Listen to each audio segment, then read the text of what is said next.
अर्चना Tiwari train से लापता। अर्चना Nepal border पर मिली, 13 दिन तक कहां थी, ग्वालियर आरक्षक कनेक्शन किया। कटनी की युवती अर्चना तिवारी, जो नर्मदा एक्सप्रेस से इंदौर से कटनी जाते समय भोपाल के पास लापता हो गई थी, 13 दिन बाद उत्तर प्रदेश के लखीमपुर खीरी में नेपाल बॉर्डर के पास से सुरक्षित बरामद की गई। आज दोपहर तक उसे जीआरपी टीम भोपाल लाएगी। इंदौर से कटनी जाते समय नर्मदा एक्सप्रेस के B3 कोच से रानी कमलापति रेलवे स्टेशन के पास लापता हुई कटनी की युवती अर्चना तिवारी आखिरकार मिल गई है। लापता होने के 13 दिन बाद मध्य प्रदेश जीआरपी की टीम ने लोकेशन के आधार पर उसे उत्तर प्रदेश के लखीमपुर खीरी जिले में नेपाल सीमा के पास से बरामद कर लिया है।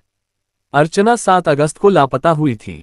वह इन 13 दिनों तक कहां थी, क्या उसका अपहरण हुआ था या वह अपनी मर्जी से गई थी और उसके साथ कोई अनहोनी तो नहीं हुई, इन सब का खुलासा भोपाल में उसके बयान दर्ज होने के बाद होगा। भोपाल एसपी रेल राहुल लोढ़ा ने वीडियो जारी कर जानकारी दी कि अर्चना तिवारी को लखीमपुर खीरी जिले में नेपाल सीमा के पास से बरामद कर लिया गया है। वह सुरक्षित है और जीआरपी की टीम उसे दस्तयाब कर चुकी है। पुलिस टीम उसे लेकर भोपाल के लिए रवाना हो चुकी है। बुधवार दोपहर बाद तक जीआरपी की टीम उसे लेकर भोपाल पहुंचेगी। उधर परिजन भी कटनी से भोपाल के लिए रवाना हो चुके हैं। अर्चना तिवारी की तलाश के दौरान उसके मोबाइल में एक नंबर मिला जिससे वह अक्सर बात करती थी। उस नंबर को ट्रेस करके जीआरपी ने ग्वालियर के एक थाने में पदस्थ आरक्षक राम तोमर को हिरासत में लेकर पूछताछ की। राम तोमर ने स्वीकार किया कि वह अर्चना तिवारी को जानता है, लेकिन उसका कहना है कि वह सिर्फ केस के सिलसिले में अर्चना से बात करता था। अर्चना के लापता होने में उसका कोई हाथ नहीं है। राम तोमर को हिरासत में लेने के बाद ही अर्चना ने मंगलवार सुबह परिजनों को फोन कर अपनी सकुशलता की सूचना दी थी। इसके बाद उसकी लोकेशन ट्रेस कर जीआरपी की टीम ने उसे लखीमपुर खीरी से बरामद किया। हालांकि अब तक ये स्पष्ट नहीं हो सका है कि अर्चना के लापता होने में राम तोमर या उससे जुड़े किसी अन्य व्यक्ति की कोई भूमिका है या नहीं। क्या अर्चना ही सारांश की सपना? पिता बोले, बेटे ने बताई थी प्रेम संबंध की बात, अब उसे जीआरपी वाले उठाकर ले गए। अर्चना तिवारी का पता चलने के बाद अब इस मामले को लेकर एक के बाद एक नए खुलासे हो रहे हैं। पुलिस और परिजनों को गुमशुदगी केस में कड़ी मशक्कत के बाद अर्चना का पता चला है। वहीं अब सारांश नाम के युवक के तार भी अर्चना से जुड़े हुए हैं। भोपाल जीआरपी ने शुजालपुर से युवक को हिरासत में लेकर पूछताछ शुरू कर दी है। अर्चना तिवारी की गुमशुदगी का मामला मध्य प्रदेश में सुर्खियों में छाया रहा। वहीं अर्चना की सकुशल बरामदगी के बाद जीआरपी की टीम पूछताछ कर रही है। साथ ही इस केस में एक के बाद एक खुलासे हो रहे हैं। कटनी से होते हुए अर्चना के तार शुजालपुर के सारांश नाम के युवक से भी जुड़े हैं। सारांश का नाम सामने आने के बाद अर्चना की कहानी के नए अध्याय का पता चला है। अब सवाल ये उठ रहा है कि क्या अर्चना ही सारांश की सपना है? खैर, जांच के बाद पूरा सच सबके सामने होगा। सारांश के पिता बोले, पहली बार सुना। अर्चना नाम शुजालपुर निवासी युवक सारांश को जीआरपी भोपाल ने उठाया है। उसके पिता जोगचंद ने बताया कि उनका बेटा इंदौर में रहता है। वह 17 अगस्त को इंदौर से शुजालपुर आया था। सारांश ने 3 महीने पहले सपना नाम की एक वकील से प्रेम संबंध की बात बताई थी।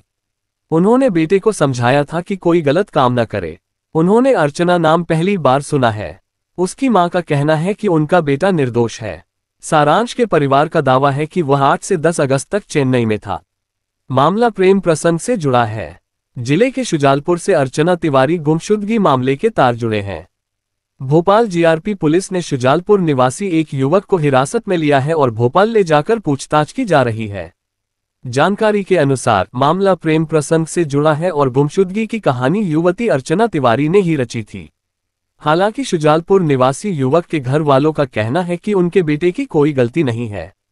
गौरतलब है कि भोपाल में नर्मदा एक्सप्रेस से 7 अगस्त को रहस्यमय तरीके से लापता अधिवक्ता अर्चना तिवारी को 13 दिन बाद उत्तर प्रदेश के लखीमपुर खीरी जिले में पलियाकला स्थित नेपाल बॉर्डर के पास बरामद कर लिया गया। माता पिता ने इस पूरे मामले से खुद को अनजान बता रहे।